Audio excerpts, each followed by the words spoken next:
여러분 안녕하십니까, 강신업 변호사입니다. 자, 김용현 장관의 변호인은 이하상 변호사가 지금 감치를 받았습니다. 오늘 오후 공판에서 벌어진 희대의 사건인데요. 함께 권의원 변호사도 감치를 당했는데요.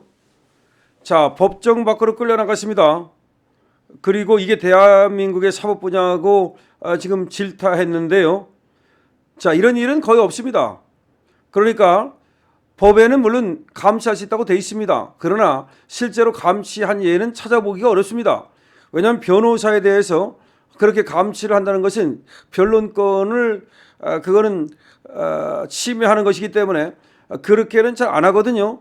그런데 이진관이라고 하는 이 부장판사가 연선 32기인데요. 아주 용감한 건지 무식한 건지 이렇게 감치 명령을 했습니다. 오늘 한덕수 전 총리 국무총리 내란 방조죄 사건 심리 중에서 지금 한덕수 재판하는 중에 김용현 장관을 증인으로 불렀습니다.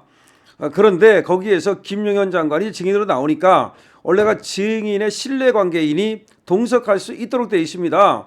그래서 김용현의 신뢰관계인으로 지금 김용현 장관의 변호인인 이하상 변호사와 권우영 변호사가 동석을 하기 위해서 법정에 출석을 한 겁니다. 그런데 법원에서 이진관 부장판사가 그거를 이제 허용을 하지 않고 지금 출석 방청권이 없으니까 나가라라고 퇴정 명령을 내린 겁니다. 그러니까 지금 변호인으로서 신뢰관계인으로서 왔다라고 하니까 또 퇴정 명령을 내리고 이에 불응하니까 바로 이렇게 감치 명령을 내린 겁니다. 그러니까 한덕수 재판에 김용현이 증인으로 나갔는데 그 증인의 신뢰관계인으로 증인의 어떤 증언에 있어서의 법적인 어떤 조언을 주기 위해서 출석을 했는데 방청권이 없다는 이유로 나가라고 퇴정 명령을 내렸고 그 퇴정 명령에 불응했다는 이유로 바로 감치 명령을 내린 희대의 사건입니다. 자, 이하상 변호사가 법무법인 자유서울인데요. 자, 김용현 전 국방부 장관의 변호인입니다. 그런데 오늘 감치당하는 어처구니 없는 일이 벌어졌는데요. 같이 나갔던 권우현 변호사도 역시 지금 또 감치를 당하는 일이 벌어졌습니다. 자, 정말 이런 일은 거의 없는데 이건 변호사 단체에서도 분명히 문제를 제기해야 되는데 이거 지금 뭐 제기하겠습니까? 눈치나 보고 말이죠. 지금 하는 거 보면은 마치 김용현 장관이나 내지는 윤석열 대통령이나 변호를 해주면 그 변호사가 나쁜 사람인 것처럼 지금 주홍 글씨를 새기고 좌표를 찍고 있는 이런 상황에서 이진관 부장판사 역시 오버했다고 보여지는데요. 왜 이렇게까지 하는지 모르겠네요. 자, 이진관 부장판사인데요. 이진관 부장판사는 이렇게 얘기했습니다. 이 법정은 방청권이 있어야 볼 수 있다. 아니, 방청권으로 간 게 아니잖아요. 방청하러 간 게 아니잖아요. 신뢰관계인 동석자로 간 거 아닙니까? 근데 그걸 갖다가 미리 신청을 했는데 아마 안 받아준 모양이에요. 김용현 장관이 증인으로 나가니까 신뢰관계인 동석자로 참석하겠다라고 이하성 변호사가 신청을 했더니 그거를 이제 안 받아준 거죠. 안 받아줬는데 그 안 받아줄 이유가 없거든요. 그러니까 이하상 변호사가 나간 겁니다. 나가니까 여기 방청권이 있느냐라고 물었고 방청권은 없다 그러니까 나가라 그랬고 그러니까 이제 이하상 변호사가 한마디 말씀드리겠다라고 하니까 바로 한마디 말씀드리겠다. 그걸 갖다가 말하자면 개긴 걸로 본 거죠. 그리고 감치하도록 명령을 했는데요. 그래서 이제 감치하도록 명령을 하면 감치 대기실에 가 있다가 감치 재판을 따로 열어야 됩니다. 원래 감치 재판이라는 게 따로 있어요. 그래서 거기서 과태료를 100만 원 이하 매길 수도 있고요. 아니면 20일 이하의 감치에 처할 수 있거든요. 그런데 지금 그렇게 대기 상태, 감치 대기 상태인데 곧 이제 이 감치 재판이 열려서 어떻게 할 건지 보통 그렇게 이제 한다고 했다가도 이 판사가 꼬리를 내리는 경우가 많은데 이거 어떻게 할지 보겠습니다. 자, 이하상 변호사 측에서는 김용현 변호인단 측에서는 이진관 부장판사를 갖다가 바로 민사상 형사상 지금 소를 제기하겠다. 이진관을 향해서 오히려 거꾸로 지금 민사상 형사상 소를 제기하겠다라고 얘기하고 있으니까 이진관지도 이제 고로워졌죠. 그러니까 다른 사람을 그렇게 뭐 감치하겠다 떠들어대고 그렇게 무시를 하면 자기도 무시를 당하는 겁니다. 원래 판사는 말이죠. 자기가 다른 사람들을 우대하고 높여줄 때 자기도 존경을 받습니다. 판사가 개망나니가 되면 말이죠. 변호사도 개망나니가 돼가지고 그냥 대자비를 합니다. 원래가 그렇습니다. 네가 판사면 판사지 이렇게 나가는 겁니다. 그래 감치 나 그래 감치 당할게. 그래 20일 당해볼게. 이렇게 나가고 있어 말이죠. 그거 가지고 계속해서 물고 늘어집니다. 그렇기 때문에 더군다나 이하상 변호사가 누굽니까? 굉장히 잘 싸우는 변호사 아닙니까? 지금 김용현 변호사 굉장히 잘 싸웁니다. 그런데 김용현 변호사들 이렇게 건드려 놨으니까 이제 끝까지 물고 늘어질 겁니다. 그러니까 이진관이가 지금 잠자는 사자의 코털을 건드렸다고 볼 수 있겠네요. 자, 지금 그러니까 처음에는 이하성 변호사가 한 말씀 드리겠다 그러니까 이하성 변호사를 갖다가 이제 퇴정을 명령하니까 옆에 있는 권우현 변호사도 이제 같이 한마디 한 거죠. 그러니까 이렇게 하는 게 대한민국의 사법 분야라고 끌려나가면서 이렇게 소리까지 지르고 그랬는데요.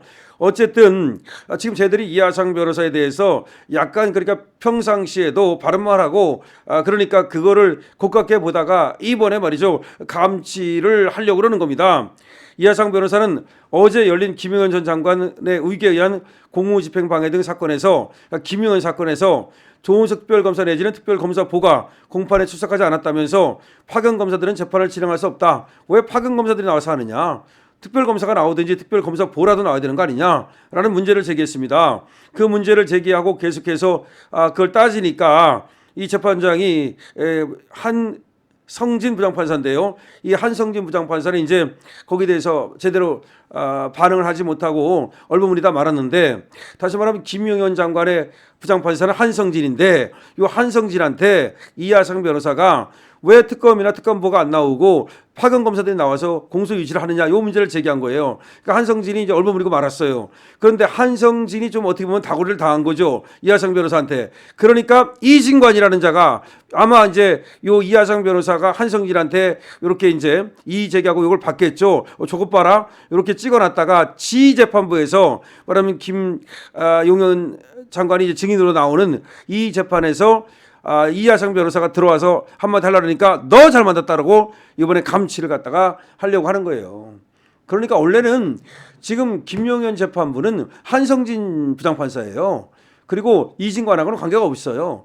그런데 이진관은 누구를 재판하고 있다고? 한덕수를 재판하고 있다고요. 근데 한덕수를 재판하고 있는데 김용현이를 증인으로 부른 거예요. 김용현 장관을. 그러니까 그냥 내보낼 수가 없으니까 변호사들이 따라 나간 거예요. 그래가지고 이제 신뢰관계인 다시 말하면 그 증언하는데 와서 좀 도와주겠다 그랬더니 방청권 없지 않냐? 방청권 내놔라 그러니까 방청권 없다니까 왜 들어오느냐 나가라 그런 거예요. 근데 그 변호사 아닙니까? 더군다나 신뢰관계인 아닙니까? 그래서 제가 신뢰관계로 왔다라고 이제 그 얘기 하려고 한 말씀 드리려고 그랬더니 드리겠다. 요 말이 떨어지는 순간 다시 나가라. 그래가지고 다시 왜 내가 나가야 되느냐 한 말씀 드리겠다라니까 감치하겠다 이렇게 된 거예요. 그러니까 이제 옆에 있던 권우현 변호사도 같이 이제 일을 제기하니까 너도 감치다 이렇게 된 거야.